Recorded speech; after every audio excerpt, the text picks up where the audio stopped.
Des renards, des biches, des martins pêcheurs, ces images époustouflantes de la faune bruxelloise ont été prises par Thomas Jean. Le photographe et vidéaste observe la nature urbaine depuis son enfance et depuis 5 ans, il partage sa passion et ses conseils sur les réseaux sociaux sous le nom La Minute Sauvage au travers de courtes vidéos. Aujourd'hui, c'est l'occasion de vous montrer à quoi ça ressemble.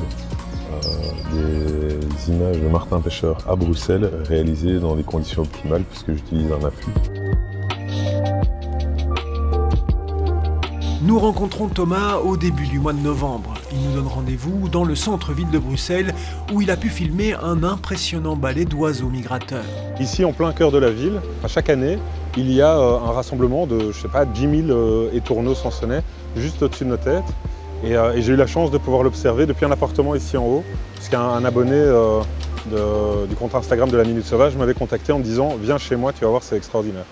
Les oiseaux choisissent ce lieu probablement parce que le centre-ville est l'endroit le plus chaud de la région et que les espaces verts et les jardins alentours fournissent suffisamment de nourriture aux oiseaux pour continuer leur migration. C'est intéressant de le montrer à la population et aux Bruxellois de manière générale pour pointer du doigt le fait que la ville n'est pas uniquement dédiée à l'humain. Il y a plein d'autres espèces qui profitent d'endroits comme ici avec ces quelques arbres.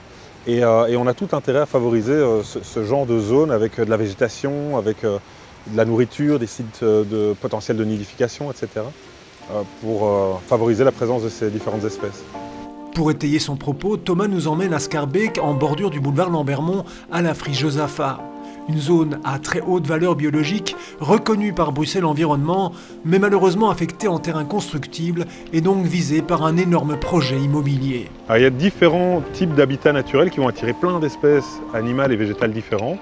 Et donc on va avoir énormément d'invertébrés, des insectes notamment, principalement les hyménoptères, donc les pollinisateurs principaux comme les abeilles, les guêpes, etc. Il y a pas mal d'espèces d'abeilles sauvages qui sont présentes ici sur la zone.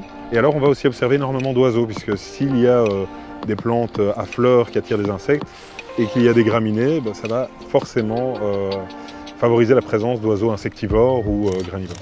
Pendant les périodes migratoires, des milliers d'oiseaux passent au-dessus de ce terrain de 14 hectares.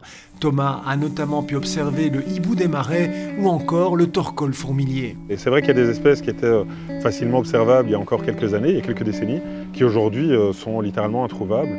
Je pense notamment à certains oiseaux migrateurs comme la bécassine sourde, la gorge bleue à miroir, etc., etc.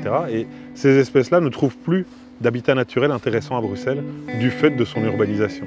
De retour chez lui, Thomas édite une nouvelle vidéo en lien avec la saison en cours, car l'observation de la vie sauvage est intimement liée au rythme de la nature.